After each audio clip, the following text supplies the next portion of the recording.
Hello, welcome back to another Football with my Gran. We're back again for the 2022-2023 season.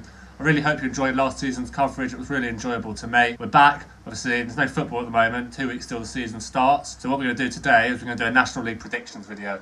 We've got no grandma, she's currently on holiday, so it's just me. Hopefully I can be as entertaining as she is and you'll enjoy this video. I've never done anything like this before, so let's hope I get somewhere near where we're supposed to be with the results. We'll look back at it at the end of the season and hopefully I've got somewhere near how it's finished. We reached 330 subscribers at the end of last season, which was relatively good considering where we were. Just make sure you like and subscribe. We're going to try and get to 500 by Christmas. Hope you enjoy this video. Let's get into it. I hope you enjoy. So what you'll be able to see is my screen at the moment. It's not exactly the most advanced piece of software you'll ever see in your life, but we've got 24 teams, 24 places to put them, 4 relegation spots, the 4 playoff spots, and then the 2 playoff spots above it which go straight to the semis, and then obviously the ultimate champion of the league. So let's get into it, shall we? Right, so at the bottom of the league we're gonna go with Maidenhead. Unfortunately, I think their time has come, and now is the time that they're gonna get relegated to the National League South. We've got players like Josh Kelly still at the club. Obviously, they're part-time. They're one of the only part-time teams left in the league. I think they're gonna struggle this season. I do think Josh Kelly will leave. He's too good to be playing at Maidenhead now. Scored 16 goals last season for a poor side. So, and without him, they haven't really got much in their squad to stay up. So, despite being tipped every year to get relegated by everyone, I think the time has come for Maidenhead to go down. I think Gateshead, unfortunately are going to finish second bottom this season. I think they're going to go straight back down to the National League North, having won the league last season. They've lost both their star strikers to Knox County. That's just massive. They scored 52 goals last season for them. Haven't really made too many signings either, Gateshead. I've not seen much that's going to keep them up in this league. So unfortunately for Gateshead fans, Gateshead back down in the National League North. Next up, we've got the most tin pot club in the history of the league. Going down this season in 22nd is going to be Wealdstone. Still part-time, obviously. Fair play to them for doing well over the last couple of seasons. They've actually made some half-decent signings this year as well, getting in Max Kretschmar. Lewis Kinsella as well from Aldershot, very, very good fullback, always rated him when he played against us. But unfortunately, Wealdstone have lost their star man, Josh Umara. They lost him to Hartlepool yesterday. Massive, massive loss for them. And they haven't replaced him with any strikers yet. So they haven't really got that good of a squad, Wealdstone. And without properly spending loads of money and going full-time, they're just going to struggle. There's a bit of a pattern here with the part-time teams. I just think the National League is just getting so much better. And unless the teams start going full-time, they're going to really struggle, really struggle. So Wealdstone, unfortunately for you, fortunately for everyone else, you're going back down to where you belong. Fortunately for Maidstone, it's going to be them. They went up as champions last season from the National League South, pipping Dorking to the title, and I do think Maidstone are going to go down. Some quality in their side, signing players like James Alabi from Bromley, who's had a half-decent career, not the best goal record, but always a threat against National League centre-back. But then they've also got not very many experienced players, and if they do have experienced players, they're players that have not succeeded at this level before. People like Jerome Binner-Williams, who won their Player of the Season last year, played for Barnet, played for Halifax, Chesterfield. All the fans are disappointed with him. And with Maidstone last season in the league below, he really thrived. But now they've come back up. I don't know if he's going to struggle again. Players like Jack Barham as well was at Barnet, didn't really get a look in, scored loads of goals for them as well. I think for Maidstone this season, they're going to have to try really hard to stay up. They haven't really made signings so far. Yeah, Maidstone. I just can't see Maidstone staying up this season, unfortunately for them. Now we're going to go into the mid-table spaces, and we'll see who's sort of lurking on the edge of going down, but just doing all right. So, just surviving the relegation drop this season, I'm going to go with Aldershot.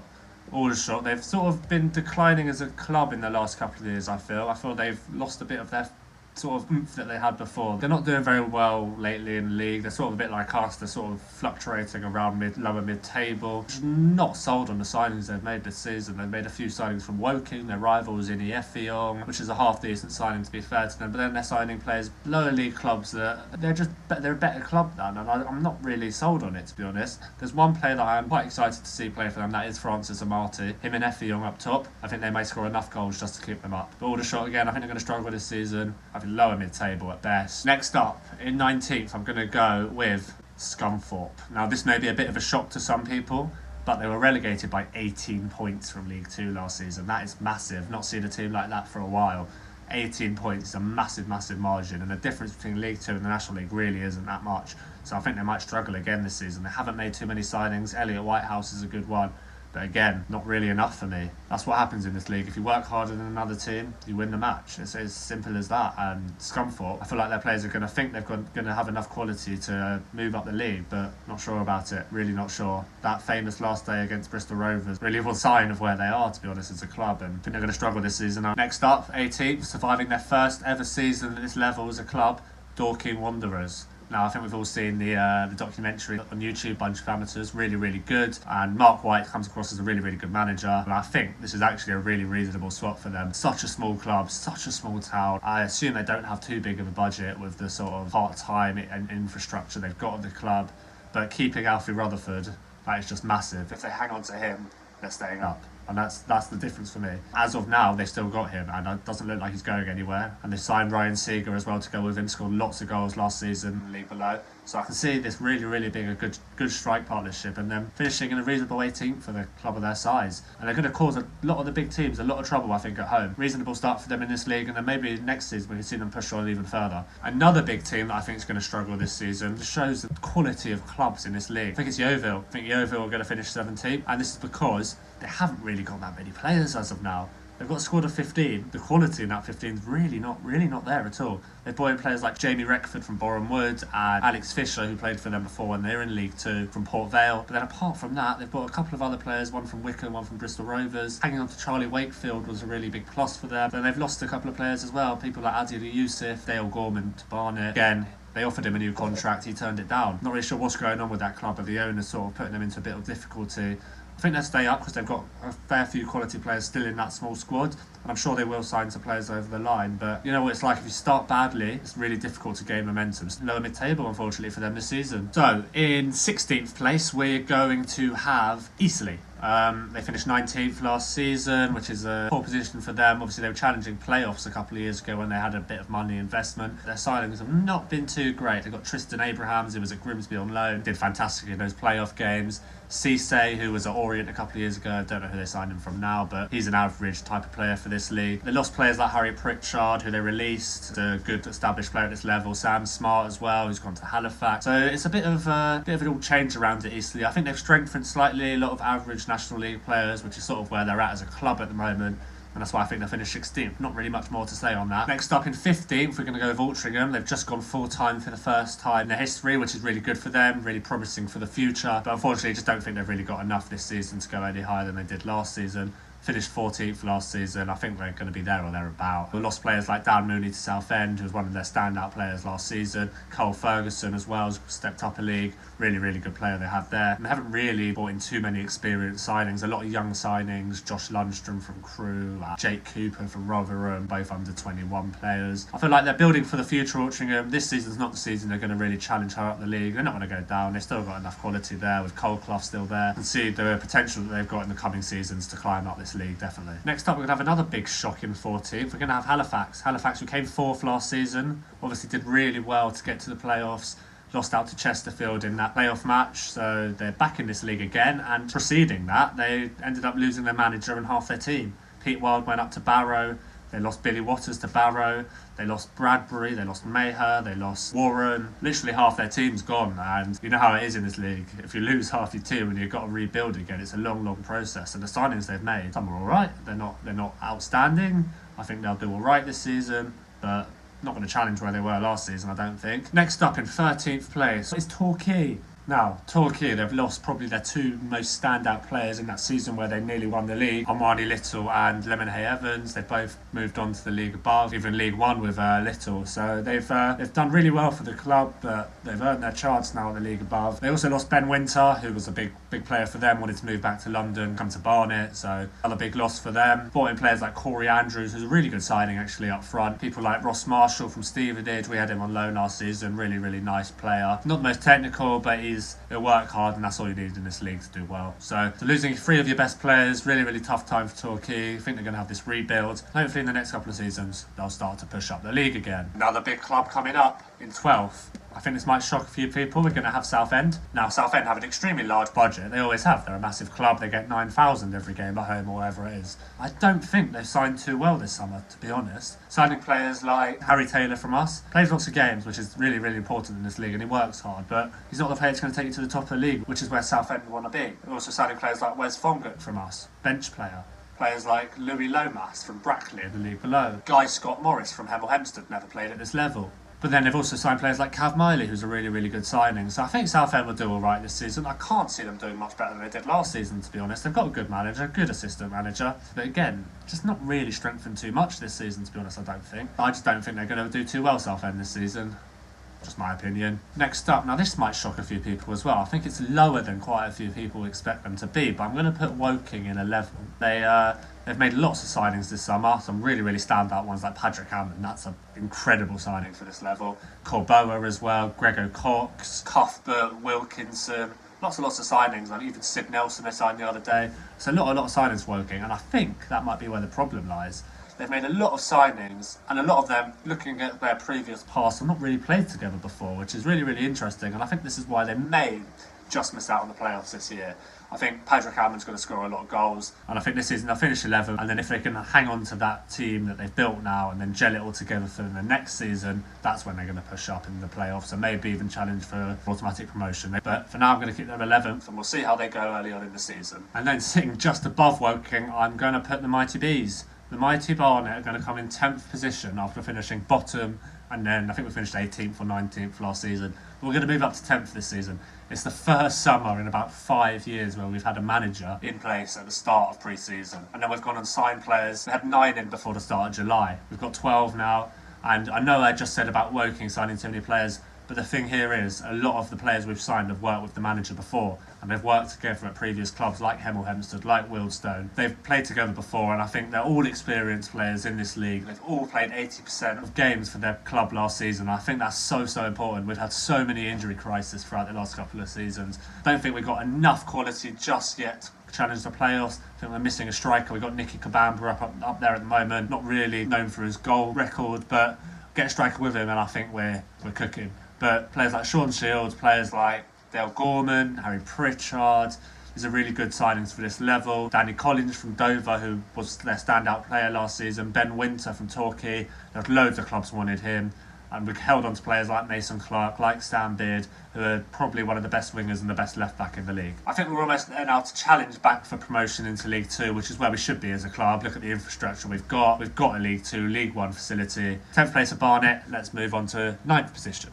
Next up, another relegated team from League 2. We're going to go with Oldham. Now, a couple of weeks ago, when I first planned this video, I had them a lot lower. But they've now really been taken over, or they've been taken over, which is really, really important, because that's why they're in the mess in the first place. They're far too big for this league, one of the biggest clubs ever to be in this league. But I do think they're going to finish 9th this season. I just think they're one of the clubs that, again, like Stockport, like Wrexham, like Scunthorpe are going to do this season. I think they're going to struggle to push back up to the league, just based on the fact that they're not used to this level, they're not used to the type of football. But what they have done really well, which makes them stand out from the side experienced players at this level, people like Hogan, who won the league last season with Stockport, Maynard, Francis Angel, Mike Fonda. So these are the type of players that you have to be signing when you get relegated into this league, experienced players that have played here before. And Oldham have done that. I just don't think they've quite got the quality to go up this season. I think they're going to stay around 9th. I think that's a good season for Oldham, to be honest. I think that's a good base for them to now kick on in the next few seasons. So we're now into the top 8. There's one more club missing out on a playoff spot. And York, I think, have made really, really good signings. They're losing their best player last season. I think they've replaced him really well and made some good signings. They're going to put them up in 8th. Just missing out on the playoffs because there's a couple of inexperienced players in there. But I think people like Bowden, Fraser Kerr, Gus Mafuta, these are really, really good signings at this level. Luke James, Scott Burgess, Linnell John Lewis. These people have all been at this level before, and that's really, really important. But yeah, York in 8th place. Now let's go to the playoffs. 7 teams left. Who's going to take the playoff spots and who's going to get that automatic promotion spot? That bottom playoff position, just going to pip York to this spot, is going to be Boreham Wood. Now, I know they missed out last season, having been in there all season, but their small squad really took its toll with that FA Cup run. beating Bournemouth, what a day that was for that club. Then just losing to Everton away, Premier League, what a day out for all those supporters that they don't have. I think this season they're going to get into the playoffs. I think they've strengthened really well. They made 3 unbelievable signings up front. Danny Newton didn't have a great season with Solihull, would have loved him at Barnet, but I think he's a really, really good signing for them. And then they made 2 signings from the league below as well. Leeds and he scored a lot of goals for Brackley Town last season, and then Danny Elliott, who also scored a lot of goals for Boston United last season. 2 teams who finished in the playoffs in the league below. Then people like Alfie Egan as well. What a player he is. Fast, pacey. Exactly what Boreham Wood needs. And I think they're going to do really well this season, Boreham Wood. The playoffs again after their miss out last season. Next up in 6th place, we're going to have the FA Trophy winners from last season. We have Bromley. Bromley are going to finish 6th for me. They did really, really well last season up until a point where they started focusing on the FA Trophy, and that's where they really fell down in the league. But they've strengthened massively again this summer. Brought in Adam Marriott, scored 20 goals for us last season in a really poor side, but he still managed to score all those goals. Signed David Smith as well from Folkestone, scored 35 goals last season. Imagine that, Marriott, Smith, Michael Cheek. That would be ridiculous if they could keep Cheek as well. I think they're going to score a lot of goals, but I think they might concede a fair few as well. They brought in Callum Reynolds from Dagenham, who's a really good centre-back. That's a really good signing. But I think they're just not quite as defensively assured as the teams above them. And that's why they're going to finish 6th and not higher. Next up, in 5th, we've got another team that missed out on the playoffs last season. That's Dagenham and Redbridge. I think their squad is just too good to not be in the playoffs this season. Bringing in people like Omar Musa from Weymouth. Not really got the goals and assists, but when I've watched him play for Weymouth, you can just tell he's a class above that team. And I think he'll do really, really well for Dagenham. And then people like Tavares as well from Wealdstone, one of their better players. Got injured a lot last season, so maybe that's what's held him back a bit. People like McCallum, Josh Walker, Marias. People that score so many goals, Miles Weston, and they've got really, really good midfield now as well, with Musa, Mo Sagaf, Matt Robinson. I just think they're in a really good place, Dagenham, at the moment, and I think they'd be really, really poor for them to waste this squad because they've got so much National League quality in there, and I think they're going to finish in the playoffs. I don't think they'll go up, but I think they will finish in the playoffs with the squad they've got. Next up, we've got the team that's going to finish 4th, just outside the automatic semi-final teams. I don't even know what they call it, it's so confusing. The team that's going to finish 4th is going to be Chesterfield. I think their squad's great. Obviously, Shamanga's going to be fit, I think, come the start of the season, maybe a couple of games in. But that's where their season fell off last season, really, wasn't it? Shamanga got injured. The guy still finished 2nd top scorer in the league despite missing half the season. It's nuts. It's crazy.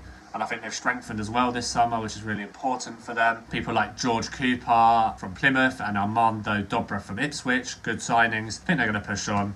They're a massive, massive club, and they need to be out of this league as soon as possible. So yeah, I think they're going to finish 4th. Not going to get automatics this season, unfortunately, for them. And I don't know if they're going to go up. They haven't strengthened massively, but they've got enough to finish 4th for me. Then, going straight into the semi-finals of the playoffs, the playoff losers last season, we're going to go with Solihull. This is solely based on Neil Ardley. I honestly think he's one of the best managers in the league by a mile. The team that Solihull had last season was not overly great. I think they've got some good players like Sabara, Andrew Dallas, and they've done really, really well to hold on to them. Dallas scored a lot of goals for them last season. I think they're just a really, really well-managed team, and Neil Ardley's managed to hold that team together, apart from losing Carl Hudlin, who I actually don't think was very good for them anyway. I don't know if Solihull fans agree with me or not. Leave a comment in the below. I think they're going to finish 3rd again. I think he's just going to get enough out of the players he's got, and they've made some half-decent signings as well. So I think they're 3rd place. So we're now going into the top 2, and you can see the 2 teams remaining, Knox County and Wrexham, probably the 2 biggest teams in the league. They're going to both really want to be getting out of this league this season with the budgets they've got. Honestly, it's ridiculous the money being spent in this league this season. But for me, just losing out, I'm going to have to go with Knox County. I think that they've made some good signings. They've brought in the 2 strikers from Gateshead, who are going to replace Carl Wotton. They've got Langstaff and Scott, so that's 52 goals that they've taken from Gateshead from last season. Some really good signings. And then they've also bought Austin and Badrami from Kidderminster, who've done really well in a good side last season. And then you've got key players like Baldwin, who they've bought from MK Dons. And then on top of that, they've also managed to hold on to Ruben Rodriguez, Carl Roberts, people that were really key players for them last season. And I can see them challenging Wrexham all the way, but ultimately coming 2nd. Really hope for Knox County that they go up this season. Massive club, good fans, really good club. And I think this season is the season for them. But for me, there's only one winner in this league, to be honest, and it's not really fair on everyone else. Wrexham are going to win the league for me. Held on to all their players, Paul Marlin, Ollie Palmer, Ben Tozer. I mean, the list goes on, doesn't it, really? Jordan Davis, they've announced a further 1.2 million investment into the club already. They've bought in Elliot Lee, who's a ridiculous signing. How's anyone supposed to compete with that? Played a lot of games in League One last season, scored some goals in the Championship as well.